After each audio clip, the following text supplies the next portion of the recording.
Aujourd'hui, nous sommes très heureux d'avoir pu accueillir l'ensemble de nos adhérents, 180 participants, à cette Assemblée générale.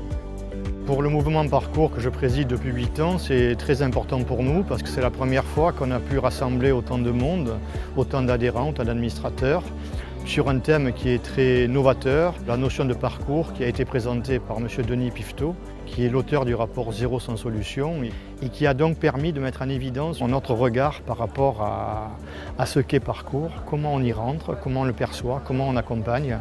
Et on est très fiers d'avoir pu l'accueillir ainsi que les membres du conseil départemental, de l'ARS, de l'État et de la Maison du handicap. Je suis très heureux de vous accueillir pour cette Assemblée générale exceptionnelle. La participation de Denis Pifteau est un marqueur de la reconnaissance de notre mouvement dans le département et bien au-delà. Elle est également, je crois, un marqueur de la justesse et de la constance de nos engagements et de nos objectifs depuis la fin des années 90. Le mouvement Parcours adopte une position citoyenne et responsable en proposant de travailler sur des axes de mutualisation, d'assouplissement et de diversification des prises en charge, économiquement compatibles avec les contraintes actuelles. Cela montre que nous ne nous sommes pas trompés, que nous étions précurseurs. Ces principes demeurent d'une criante actualité et sont aujourd'hui inscrits dans la réglementation. Je désire que cette journée soit placée sous le signe du partage et de la bienveillance, afin de pouvoir bénéficier de la richesse de nos échanges.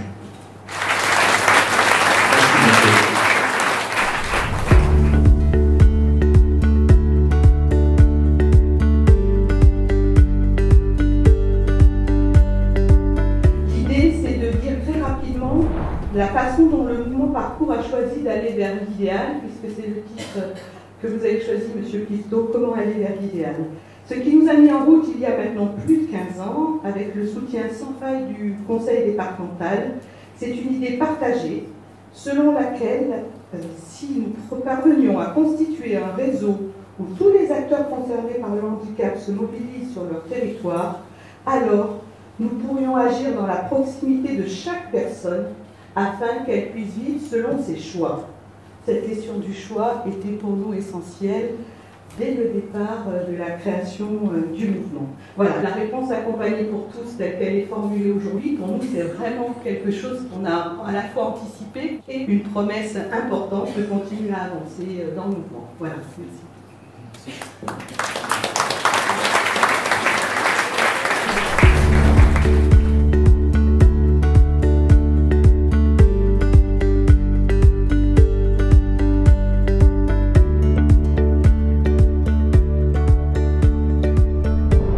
Bonjour, merci de votre accueil. Vous avez raison, j'ai choisi un titre un peu provocateur. J'ai dit aller vers l'idéal. Alors comment est-ce qu'on va vers l'idéal sur un territoire? Je dis provocateur parce que quand on est dans la vraie vie, on se dit que on essaye d'abord d'améliorer ce qu'on peut avant de cibler l'idéal. Et c'est vrai, bon, on a besoin d'idéal pour se mettre en mouvement, mais c'est pas ça ce que je veux dire. Je laisse ça aux managers, c'est pas le sujet de ce matin. Non, l'idéal auquel je pense, que je voudrais réfléchir avec vous, c'est pas un but à atteindre, c'est une manière d'être. C'est une manière d'être, c'est un état d'esprit pour fracasser les vieilles représentations du handicap. Le handicap, quand on le découvre, soit comme un coup de tonnerre au moment de la naissance, soit plutôt comme la foudre à l'occasion d'un accident, ou alors le handicap qui s'installe lentement avec la maladie. Le handicap, c'est d'abord la fin des rêves. L'expression projet de vie, elle reste juste à condition de la renverser. Il n'y a pas un projet de vie, mais la vie doit rester pleine de projets. Le handicap ne doit pas avoir pour conséquence que la vie cesse d'être faite de projets et qu'elle ne pourrait plus viser vers l'idéal. Mais se dire qu'on reste tous collectivement tendus vers l'idéal, c'est particulièrement important, c'est même essentiel, parce que c'est la seule manière de remonter le courant de tout ce que le handicap a pu briser. Et donc ce matin, je vais concentrer mon intervention sur 3 choses seulement. Pour aller vers l'idéal, il faut un objectif, l'approche par parcours. Un principe qui ne vous surprendra pas non plus, il faut construire autour, à partir et sous la direction de chaque personne, de chaque situation.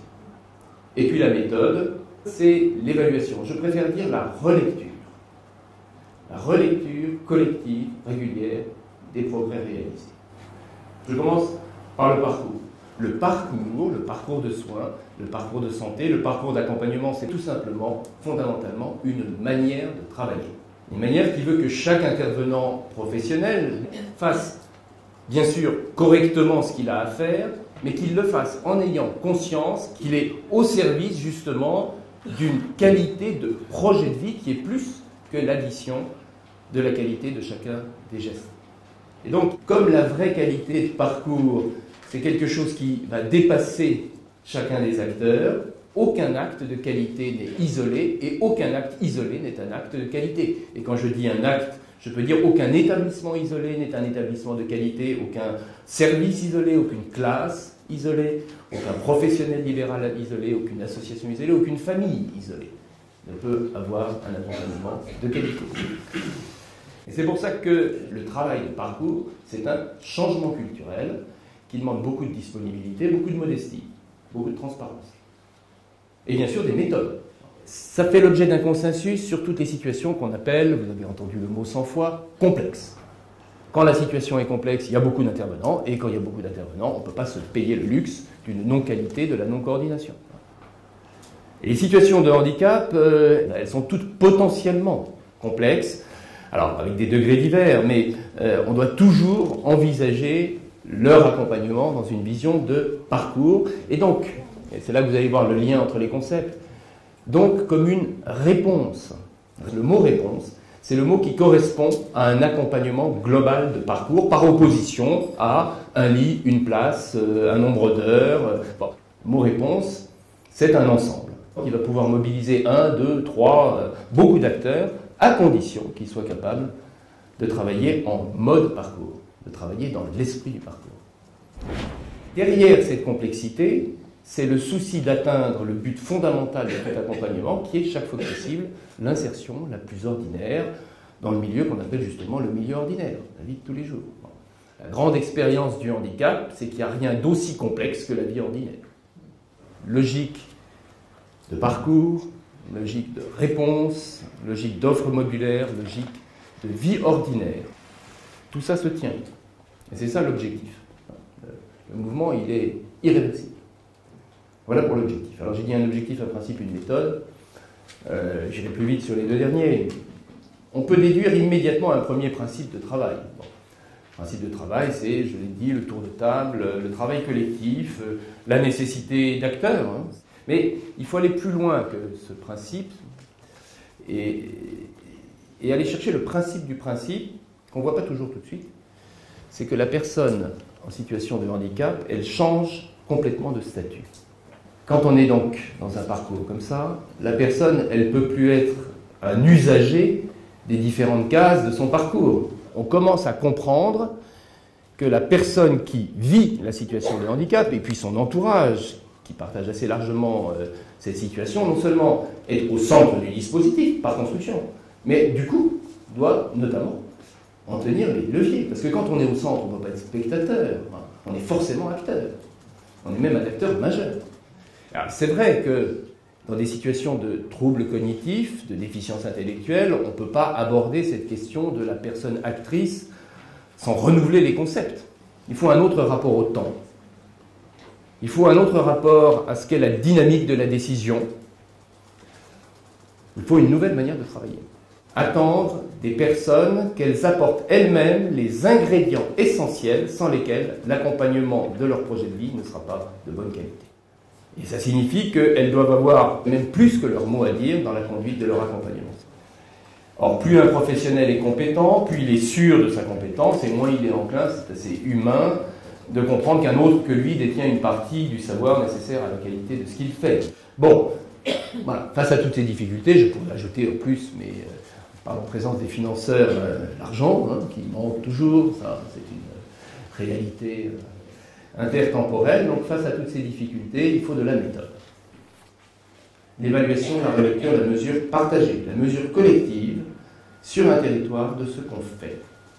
C'est l'idée d'une démarche globale, permanente, comme une composante active du travail lui-même. L'ensemble des acteurs d'un territoire, vous, qui êtes là dans cette salle, se donnent les moyens de faire régulièrement le point qualitatif et quantitatif de ce qui s'améliore. C'est un point très important en méthode. Et je voudrais vraiment vous convaincre, pour terminer, que dans ce qui est forcément une très lente courbe de fond, inévitablement, on ne peut pas avancer, on ne peut pas garder le courage d'avancer, on ne peut pas avancer tous à la même vitesse si on ne mesure pas régulièrement le chemin parcouru. Et il y a des tas d'outils possibles, il y a des outils. Et je veux dire, la double condition absolue pour que l'outil soit bon, premièrement, c'est que ce soit un travail collectif. L'évaluation, ce n'est pas un travail extérieur et isolé, c'est du retour d'expérience. Et la deuxième condition, c'est que les indicateurs qu'on va choisir, mesurer les progrès, ils sont bons s'ils apparaissent bons à tous les acteurs. Il n'y a pas besoin de plus d'expertise que ça. L'instrument qui donne la bonne mesure du progrès, par construction, c'est celui que tout le monde décide d'adopter. La réflexion sur comment on se voit régulièrement, et avec qui, et avec quels outils, pour mesurer le progrès, c'est essentiel. Donc voilà, un objectif, le parcours, un principe, à partir de la personne, une méthode, la mesure du progrès, par la relecture collective. Et je voudrais conclure d'un mot, quelques mots, en disant que tout ça, ça a quelque chose à voir avec un lien qui est ma conviction profonde, qui est que il existe des rapports étroits entre ce qui se vit au niveau individuel dans une vie en situation de handicap et ce qui doit se vivre au niveau collectif. Dans la vie personnelle avec le handicap, il y a d'abord l'impossible. Et puis ensuite, il y a la volonté de surmonter l'impossible. Mais rendre possible l'impossible avec beaucoup de lucidité, avec beaucoup de patience, parce qu'on est toujours renvoyé à ce qui est inscrit dans le corps comme impossible. Toujours. Mais aussi beaucoup d'utopie, beaucoup d'impatience. Parce que si on n'a pas d'utopie et d'impatience, on ne peut pas surmonter l'impossible. Il y a ces deux niveaux dans une vie avec le handicap, toujours intime, mêlé. Et je crois que c'est ça qu'il faut arriver à incarner en termes d'engagement collectif, en termes de méthode de travail collective. Voilà, c'est pour ça que je vous dis que ce qui se développe au niveau individuel face au handicap est une source d'inspiration pour le travail collectif. Mais c'est très important de comprendre l'importance de ce que vous pouvez faire, de ce que vous faites. Cette démarche, ce n'est pas simplement les politiques du handicap qui en profitent. C'est vraiment la société tout entière. Quand dans une école, une classe accueille le handicap, elle s'enrichit elle-même. Quand dans un hôpital, un service de soins se met à l'écoute des incapacités, il s'améliore lui-même. Et donc, vous êtes collectivement porteur de quelque chose de très important. Cette idée que le handicap, pour la petite minorité d'entre nous qui le vivent au quotidien, c'est un poids. C'est quelquefois un poids terriblement lourd, mais pour tous les autres, je dirais pour la société tout entière, pour la société que l'écoute du handicap peut bousculer dans tous ses réflexes narcissiques et un peu étriqués, le handicap, c'est une chance pour tous les autres. Voilà. C'est ça ce que je voulais vous dire ce matin.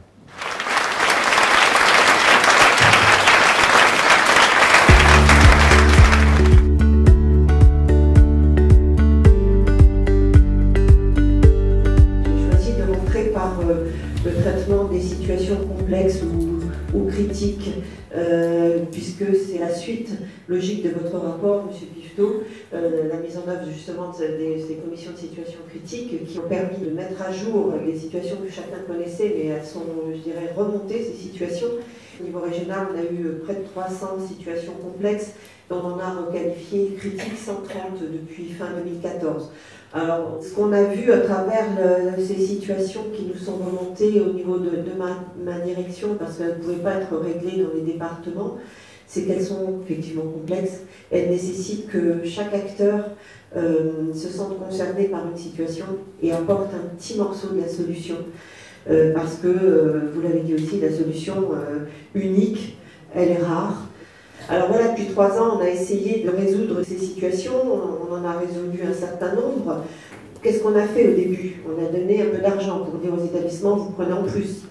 Mais on s'est bien rendu compte que ce n'était pas suffisant et là on a eu effectivement la mission de Marie-Sophie de Saulles sur la réponse accompagnée pour tous qui nous a apporté un peu le cadre qui nous manquait et qui nous permet d'aller beaucoup plus loin. Alors à l'aune justement de ces situations et des commissions qui se sont tenues, je pense que l'ensemble des partenaires institutionnels ont bien compris qu'il fallait travailler ensemble et je crois que depuis 2 ans déjà, au niveau des conseils départementaux des MDPH, on est 3 acteurs et j'en oublie pas le 4e, c'est l'Éducation nationale qui est très présente sur le champ de l'enfance. Donc il faut que nous soyons conscients des enjeux, mais je crois que ça on l'est, mais qu'on soit aussi tous collectivement volontaires. Et moi je note effectivement l'organisation d'Interparcours, comment vous êtes exemplaires en ce sens du partenariat. Mais moi, ce que je voudrais dire aujourd'hui, c'est qu'au-delà du partenariat, il faut une vraie coopération. Et pour nous, la RAPT, et la réponse accompagnée pour tous, mais apporter des solutions, c'est vraiment ce qui irrigue toute l'action de l'agence depuis déjà 2 ans. C'est qu'à chaque fois qu'on développe de l'action, c'est pour répondre aux besoins les plus prégnants et puis aussi pour faire évoluer les pratiques dans les établissements. Un jeune handicapé, un adulte, il n'est pas forcément en établissement. Il prétend à être dans la société, il faut qu'on se mette à la portée. Et sachez qu'il y a une vraie volonté de l'agence générale de santé d'agir en ce sens. Et on ne sera pas coercitif là-dessus, on sera accompagnant, mais on sera ferme aussi sur le but que nous voulons atteindre. Voilà, je vous remercie.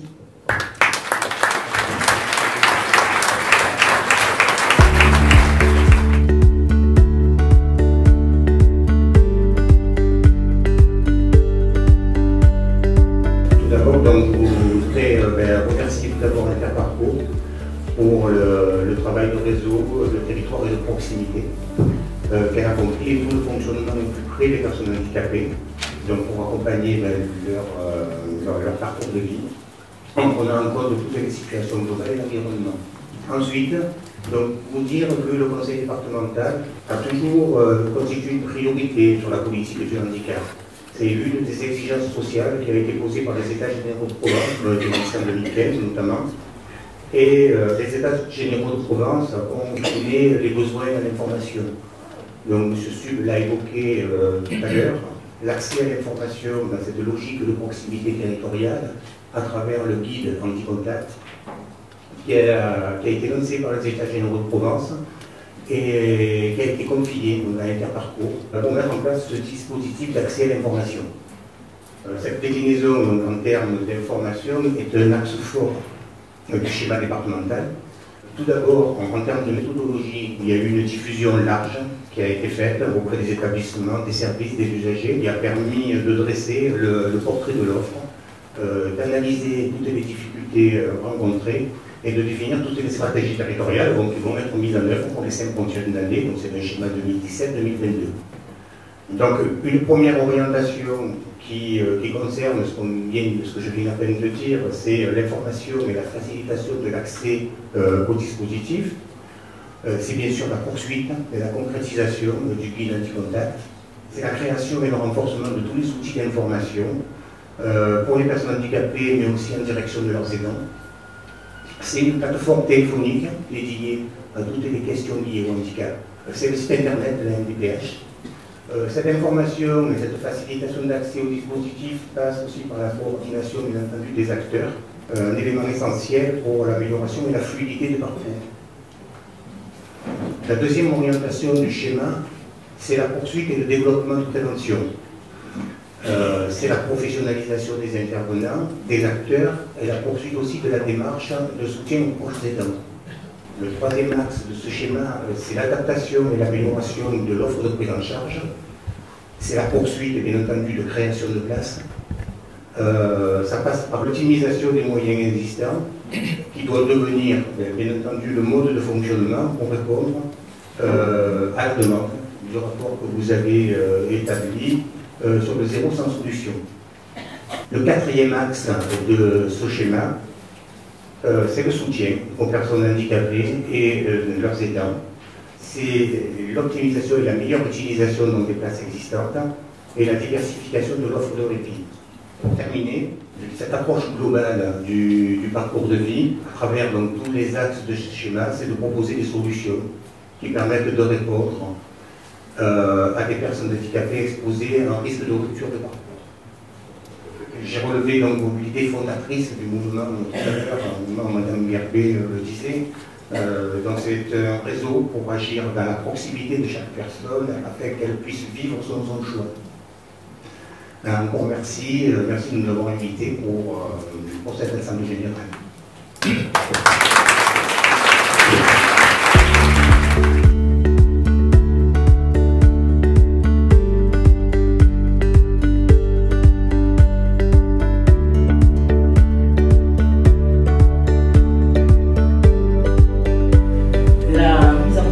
Démarche réponse accompagnée pour tous dans le département des Bouches-du-Rhône s'articule autour de deux axes.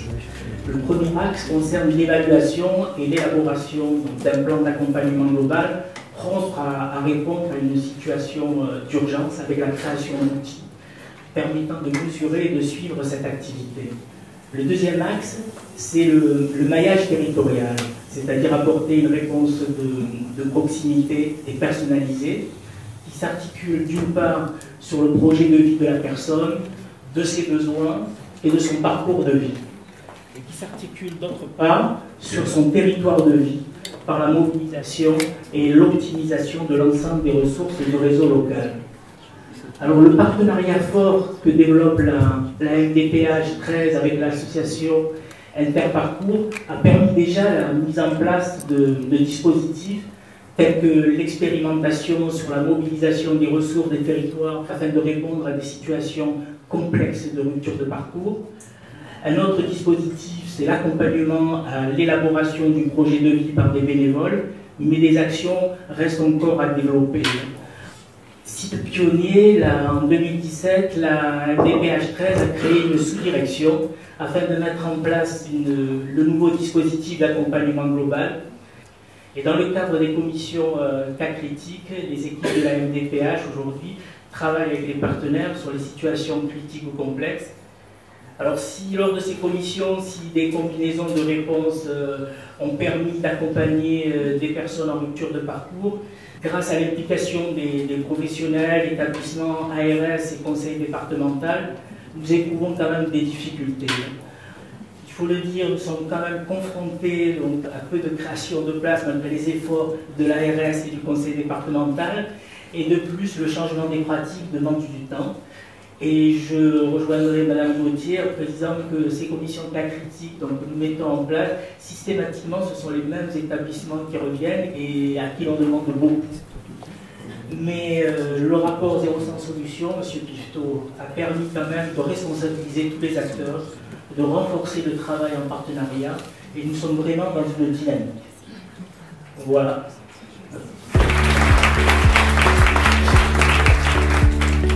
Merci à vous tous et tout spécialement à Denis Pifto qui nous a accordé cette matinée, avec qui on a beaucoup appris. Il y a une entrée dans la déficience et dans le parcours qui est très particulier, que j'ai particulièrement apprécié, comme certains de vos collègues l'ont précisé dans la salle. Donc merci M. Pifto, merci Dominique Gauthier pour votre venue, pour la façon dont vous nous avez soutenus dans cette journée. Bernard et Fouad, merci également et une bonne fin de journée. Et bon retour, M. Pifto.